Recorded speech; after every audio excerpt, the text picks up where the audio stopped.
درودی پر از مهر و محبت ما را بپذیرید. صحبت ما با دیرکتوری مؤسسه دولتی مرکز برنامه‌های بین المللی استاد ودین‌زاده رمضان سفر دکتر علم‌های حقوق شناسی صورت می‌گیرد و البته در اطراف پیام است، پیام پرزیدنت جمهوری تاجیکستان و نخست استاد را خوش آمدید میگیم به استودیومون و طوری که در پیام آمده است تنها همین سال یعنی سال خانیش در نظر داشته شده است از 3300 نفری که در کشورهای خارجی توسط این مرکز تحصیل را آغاز کردن 30% آنها دختران می باشند که این دستاورد بسیار بزرگ است و سال به سال این مرکز بیشتر و بهتر معرفی می شود و می خواهم که در اطراف همین فکت ها، در اطراف همین شماره ها و امکانیت های موجوده ای که باز در مرکز هستند میخوام صحبت را آغاز بکنیم. یعنی چی با تفاوت داره نسبت به سالهای قبلی؟ تشکر زیاد استاد گرامی و بینندگانی سامانه و شبکه های گازت جمهوریت. و البته باید تاکید کنیم که در پرتو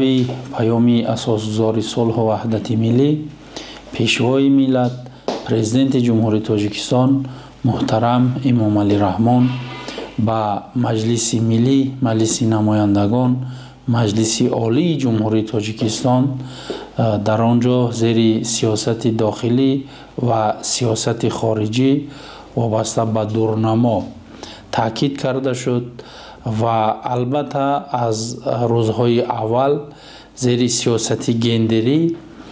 بلند برداشتن مقام زن در جامعه و در این پرتو در داخل و خارج مملکت استیپندیاهای پرزیدنتی برای خوانندگان لیاقتمند از جمله برای دختران تشکیل کرده شد. در برابر این استیپندی پرزیدنتی استیپندی بین المللی پرزیدنت جمهوری تاجیکستان درخشندگان تأسیس داده شده است و طبق طلبات نظامنامه استیپندی بین المللی پرزیدنت جمهوری تاجیکستان درخشندگان البته داوطلبان انتخاب کرده می شوند که دانندگان زبانهای بین المللی و یا اینکه زبان خارجی باشند، از جمله زبان انگلیسی، زبان روسی، زبان آلمانی، زبان فرانسوی و دیگر زبان تحصیلی که معارف این کشورها به دهگانه بهترین معارف دنیا شامل هستند و متخصصای در این کشورها آماده کرده می شود که جوابگوی بازار مهنت بین المللی می باشد. البته آن آماری که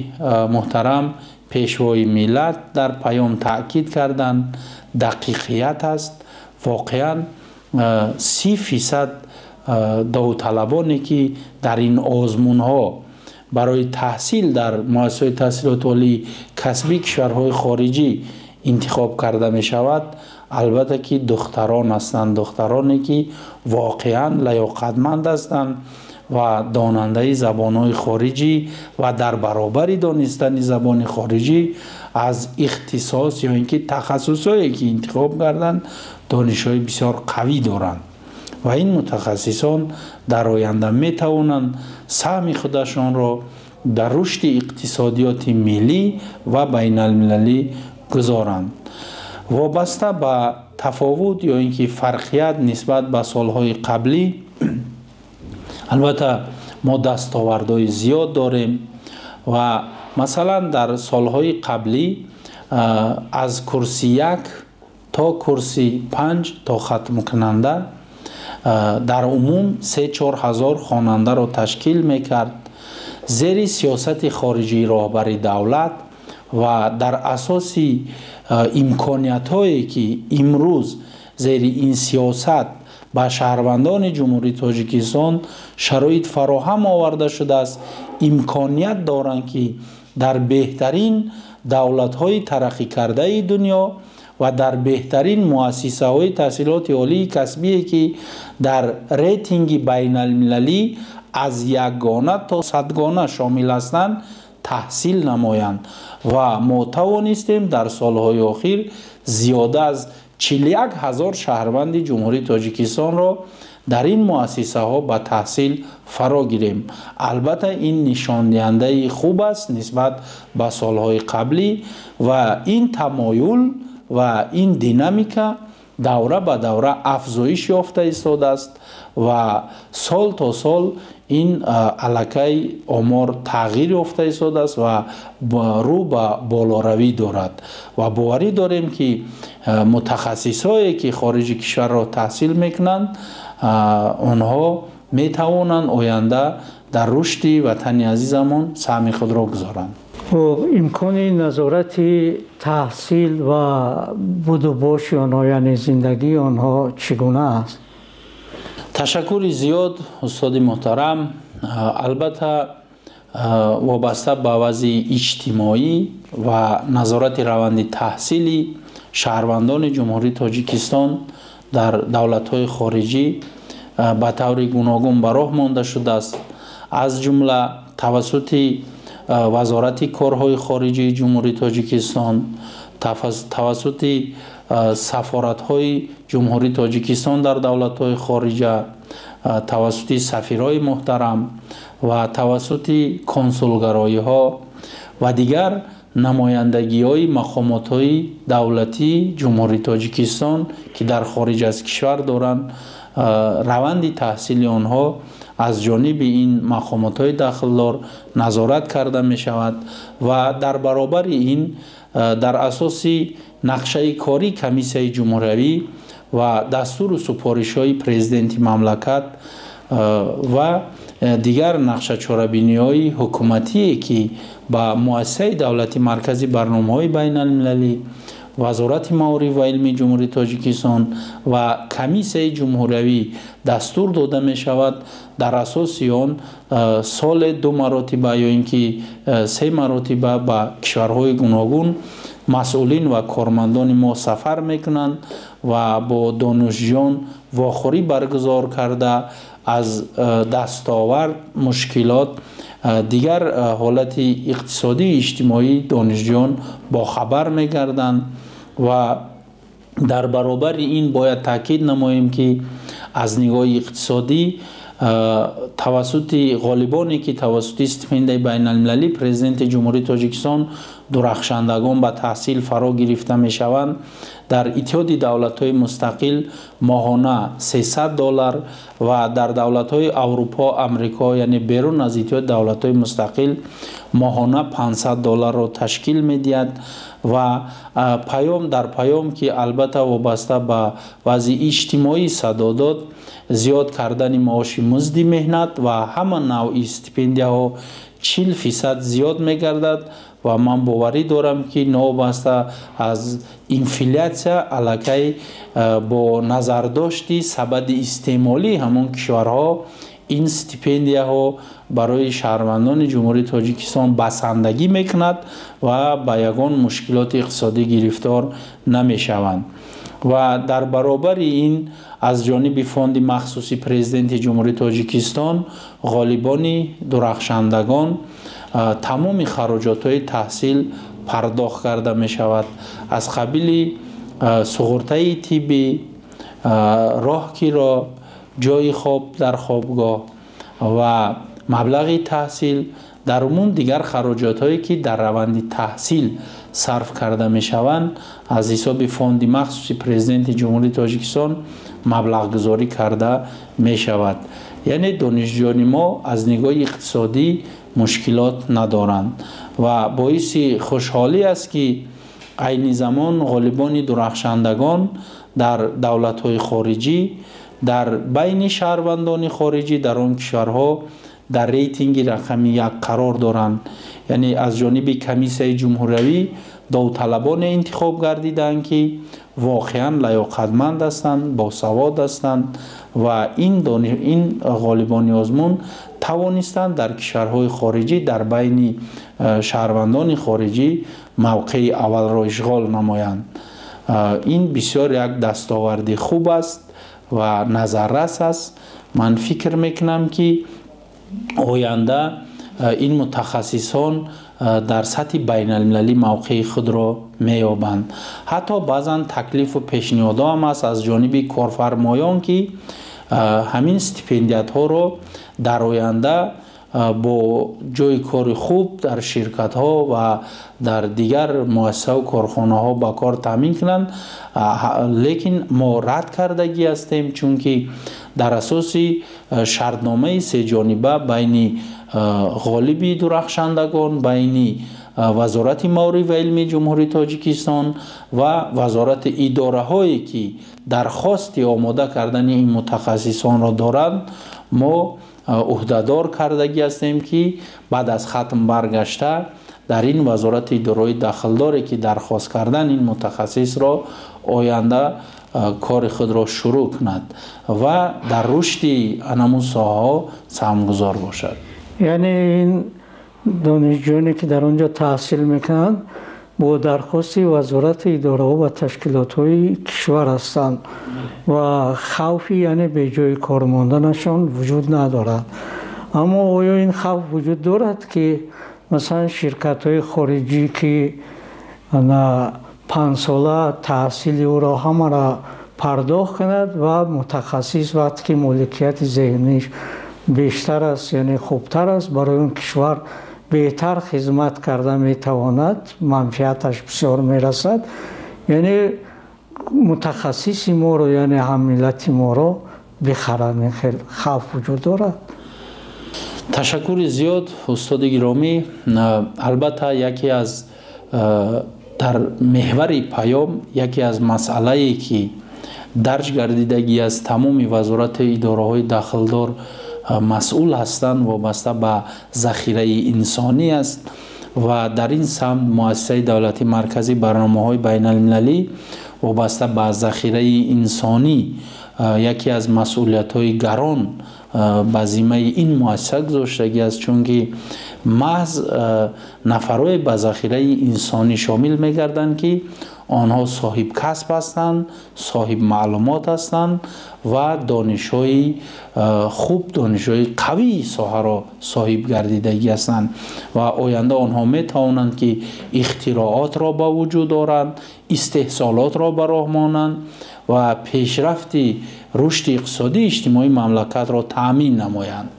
محض این کاتگوری میتواند به ذخیره انسانی شامل باشد و تمام شریکای رشد نیز نشان دهنده ها و پیشروی کشور عزیز ما را از ذخیره های انسانی سرچشمه گرفته تکیه میکنند و زیر ان همین نشان دهنده ها راهبر دولت نیز برای باز هم پرقوت‌تر کردن ذخیره انسانی امروز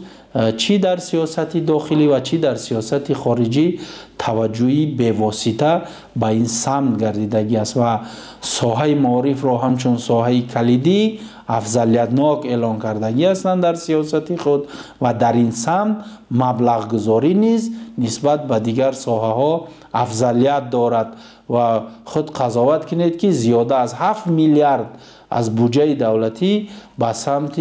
معارف برای آماده کردن متخصصان جوابگو با بازار جهانی امروز توجه شده است و صرف می‌گردد و در برابر این البته وابسته به خوف‌هایی که در سمت آماده کردن کادرها میشد، واقعا این چیزا را ما علاقه زمینه برای پیشگیری از این خوف‌ها شرطنامه ها و سازشنامه ها با مؤسسات تحصیلات عالی کسبی کشورهای خارجی به امضا رساندگی هستیم که غالب آزمون درخشندگان امکان اشتراک کردن در دیگر کوتا ها یا اینکه بورسیه ها را ندارد. در صورتی که مثلا داوطلب را اگر ما محدودیت جاری نکنیم و از جانب دیگر شرکت‌های بزرگ، شرکت‌های جهانی از قبیل گوگل، یاندکس، این شرکت‌های جهانی هستند که میتوانند باز ذهن‌ها را، عقل‌ها را برای پیشرفتی خودی سمت فعالیت خودشان جلب کنند و شرایط خوب مهیا کنند. برای همین ما در اساس سازشنامه هایی که محدود کننده هستند، یعنی دیگر با این عقل ها امکان نمیدهد که دیگر بورسیه را نیز صاحب شود و در آینده در چنین شرکت ها کار کنند. آنها عهدهدار هستند که آینده بعد از ختم، بعد از متخصص اعتراف گردیدنشان در شرکت های وطنی در وزارت اداره دخلدار با کار شروع نمایند. ما الکی برای این خوف ها زمینه حقوقی را فراهم آوردگی هستیم، از این خوف ها پیشگیری میکنیم و در صورتی که نفرانی که اگر خودسرانه و یا اینکه برخلاف منفعت های ملی، برخلاف منفعت های وزارت اداره دخلدار دولتی عمل کند، ما در این صورت در اساس شرطنامه ضمانت که پدر و مادرش ضامن شدگی است به سود مراجعت میکنیم تا خراجات دولت با ضرری رسانده شده برقرار کرده شود. دانشجویان ما در کشورهای پیشرفته جهانی تحصیل میکنند توسط این مؤسسه دولتی و ما امکان داریم که یعنی این مؤسسه دانشجویان خارجی رو جلب کنند بیشتر. تشکر زیاد. البته ما طبق طلبات آیین‌نامه مؤسسه دولتی مرکز برنامه‌های بین‌المللی و قرار حکومت جمهوری تاجیکستان درباره ترتیب و انتخاب کردن آماده کردن متخصصان در مؤسسات تحصیلات عالی کسبی داخل و خارج مملکت این صلاحیت به مؤسسه ما داده شده است. در صورتی که مثلا شهروندان خارجی خواهشی در مؤسسات تحصیلات عالی کسبی داخلی مملکت خواهشی تحصیل کردن را دارند، نوبسته به زینه‌های تحصیلات چی در زینه بکالوریات، ماجستراتورا،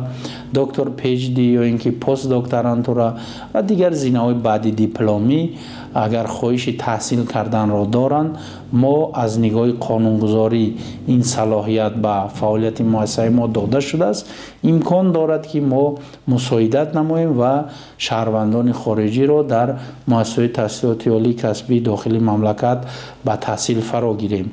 البته سازشنامه هایی که بین حکومتی که موجود است، کشورها عهدهداری میگیرند که برای تحصیل شهروندان یکدیگر کواتا ها یا اینکه بورس های تحصیلی جدا نمایند و چنین تجربه ما با جمهوری قزاقستان، جمهوری بلاروسیا، فدراسیون روسیه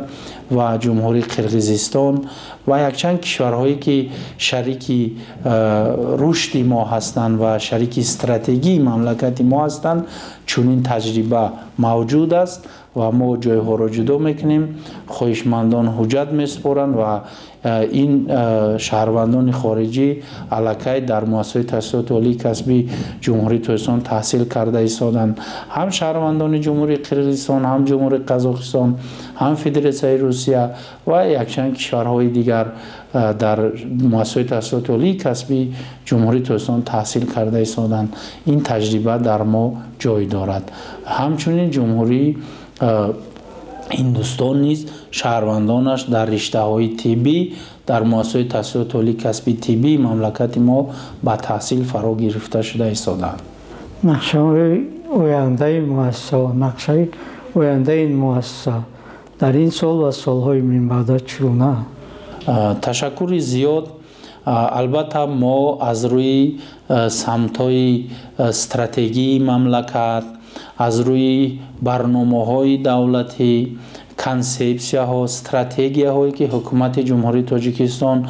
قبول کردگی است و در این سمت‌ها ما بسیارتر متخصصان را برای تحصیل در خارج از کشور فرا میگیریم. از جمله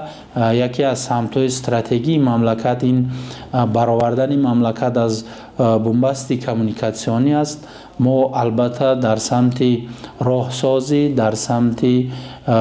مثلا پل سازی، عموما در سمت ساحه کمیونیکاسیون متخصصان رو فرا میگیریم. در برابر این هدف دیگری استراتژی مملکت که استقلالیت انرژتیکی است. مهندسانی که در سمت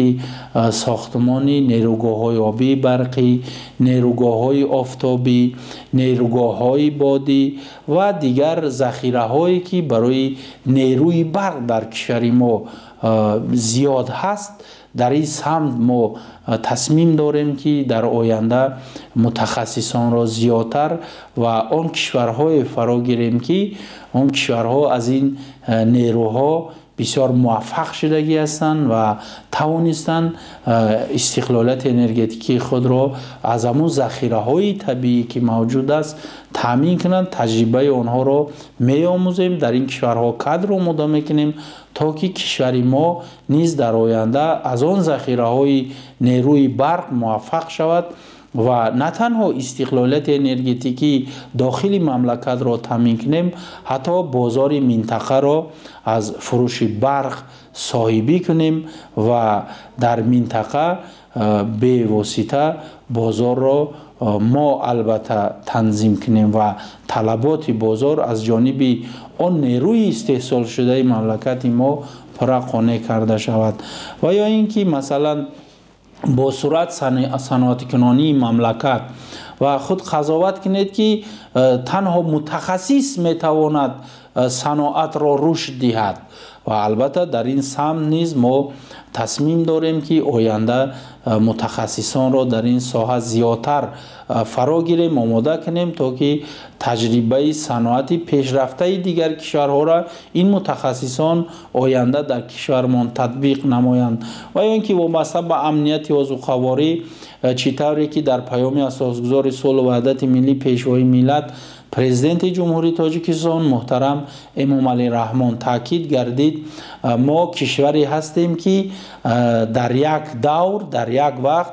4 اقلیمی فصل سال موجود است. یعنی ما می توانیم وابسته به منطقه های تاجیکستان 4 حاصل 5 حاصل به دست درآوریم، نابسته به فصل سالها. و ما تصمیم داریم که آینده